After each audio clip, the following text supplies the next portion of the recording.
passagens da Bíblia narrada.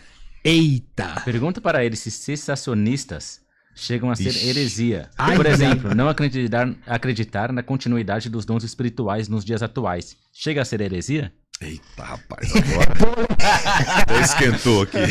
Não veio de mim, hein? No frio que tá aqui, agora fez calor. Então, o cessacionismo, para mim, é uma ideia equivocada, muito perigosa. O que é cessacionismo, Beira heresia. pastor, para as pessoas? Cessacionismo, para quem não está familiarizado com o termo, vem de cessar.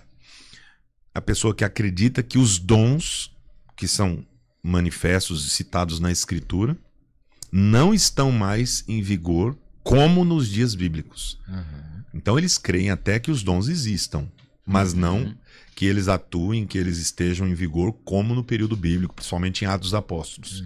Por exemplo, eles dizem assim, quem crê ainda que alguns dons existem, né? Porque não existe o cessacionista total. Só o cara é ateu, né? Não lê a Bíblia. Não, como é que o cara vai ser cristão e vai dizer que todos os dons cessaram, que nenhum existe? Não, ele vai dizer assim, não, o dom da profecia é a pregação, por exemplo, como fazem a maioria dos reformados. O dom da profecia é a pregação é a profecia hoje. Então não tem mais essa questão de a pessoa dizer assim do Senhor, Deus me revelou uma palavra, olha, estou tendo uma visão. Para eles não tem mais isso. Então eles creem nos dons, só que eles vão mudando a forma deles serem aplicados, em alguns casos, em outros casos eles não. Esse aqui não existe mais. Então eles selecionam, por exemplo, de línguas, não tem mais. O dom de línguas cessou lá no primeiro século, não precisa mais, porque a igreja já começou a crescer e tal, já expandiu, não precisa mais desse dom, porque essa variedade de línguas eram línguas de nações, então não tem mais isso. Deu para entender? Então, o cessacionismo trabalha nesse sentido, o que é perigosíssimo.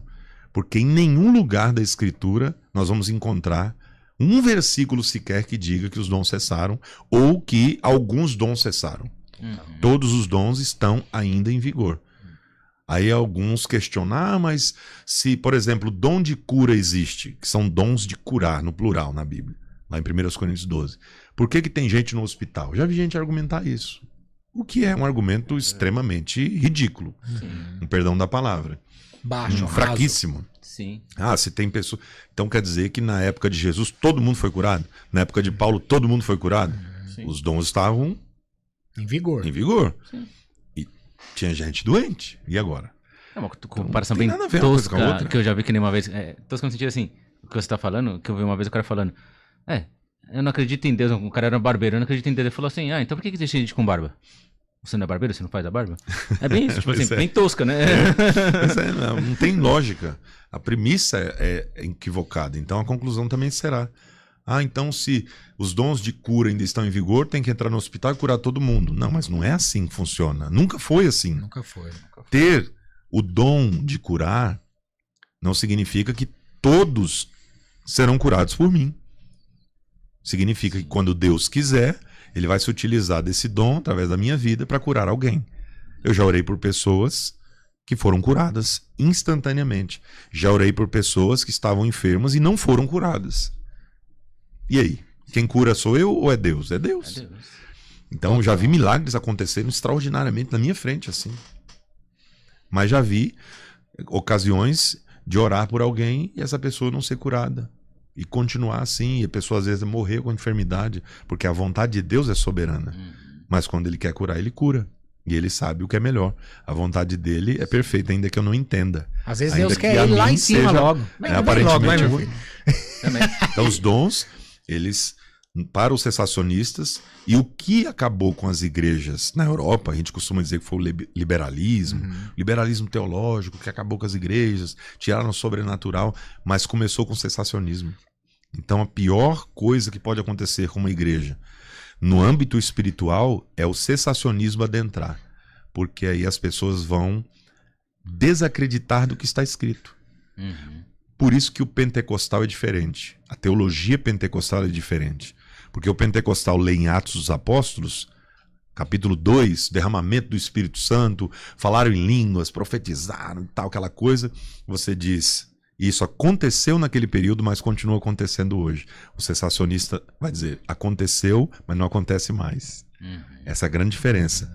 Porque não existe nenhum versículo que diga que os dons cessariam. Sim. É uma heresia? Então... Porque quando a gente diz assim, é uma heresia, aí você coloca todos aqueles que creem assim como hereges. E hoje há uma banalização dessa palavra, por isso que eu estou evitando. Não podemos falar, não fazer nada, né? É porque tá qualquer coisa hoje em dia o pessoal chama de heresia. Sim. Eu não concordo, herege. Isso é um perigo. Ah, você pregou algo. Da pergunta. Hoje todo mundo coloca qualquer coisa como heresia. E eu até brinco, né? Para ser herege tem que ser muito, mas muito conhecedor da Bíblia. Tem que ser um profundo teólogo para ser um herege. Porque os hereges do passado eram homens que tinham um conhecimento gigantesco. Hoje você vê um camarada falando um monte de bobagem na internet, aí, isso aí é um herege. Não, não é nem herege. É um ignorante. Eu digo que os hereges do passado, eles falhavam, eles erravam por ignorância. Eles não tinham uma teologia formada como nós temos hoje. Os hereges do passado, portanto, erravam por ignorância. Os da atualidade por ganância. Sempre tem dinheiro envolvido em cima da heresia que ele prega. Então essa é a grande diferença. Mas eu não posso banalizar e chamar tudo de heresia.